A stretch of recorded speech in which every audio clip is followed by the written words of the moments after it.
کیا اب جانتے ہیں میں کون ہوں؟ میرا نام جابر بن حیان ہے، مغرب میں مجھے جبر کے نام سے جانا جاتا ہے اور اکثر لوگ مجھے کیمیا کا بانی کہتے ہیں۔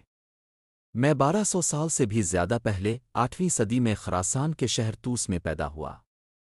اس وقت دنیا جہالت، توہم پرستی اور رازوں سے بھری ہوئی تھی، لیکن میں نے اپنی زندگی فطرت کے انہی رازوں کو کھولنے کے لیے وقف کر دی۔ عباسی خلیفہ ہارون الرشید کی سرپرستی میں نے کوفہ اور بغداد کی تجربہ گاہوں میں کام کیا اور قدرتی مادوی پر تجربے شروع کیے۔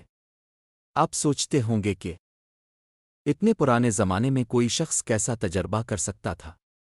میں نے بھٹیاں بنائیں، شیشے کے آلات ایجاد کیے، عرق کشی یعنی ڈسٹلنگ کے آلات تیار کیے، اور میں نے صفائی، قلمی شکل دینا، بخارات بنانا اور تحلیل کے طریقے لکھے۔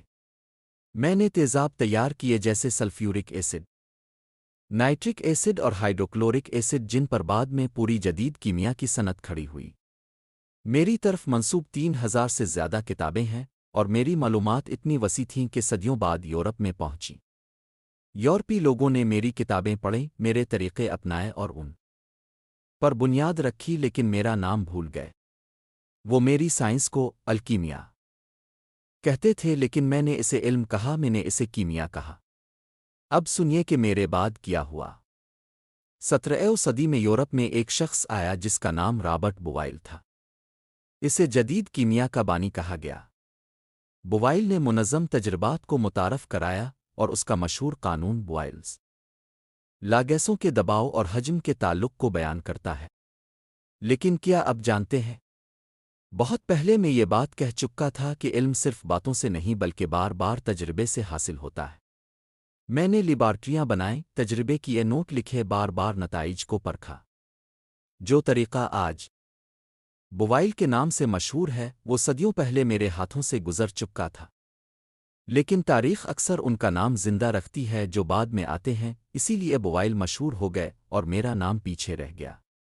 پھر 18ویں صدی میں فرانس کا ایک شخص آیا جس کا نام انطون لاوازیے تھا۔ یورپ میں اسے جدید کیمیا کا باپ کہا جاتا ہے۔ لاوازیے نے عناصر، جلنے کے عمل اور آکسیجن کے کردار کو سمجھایا۔ اس نے احتیاط سے پیمائش کی اور کیمیا کو ایک نیا ڈھانچہ دیا۔ لیکن یاد رکھیں، اس کی کئی بنیادیں پہلے ہی میرے کام میں موجود تھیں۔ میں نے مادوی کی تبدیلی، مرکبات کی تیاری اور چیزوں کے سادہ حصوں میں بٹنے کے اصول بتائے تھے۔ میں نے یہ بھی لکھا کہ کیمیائی عمل میں توازن اور تناسب ضروری ہے۔ میری کتابیں لاطینی میں ترجمہ ہوئیں اور یورپی علماء نے انہیں پڑھ کر اپنی لیبارٹریوں میں استعمال کیا۔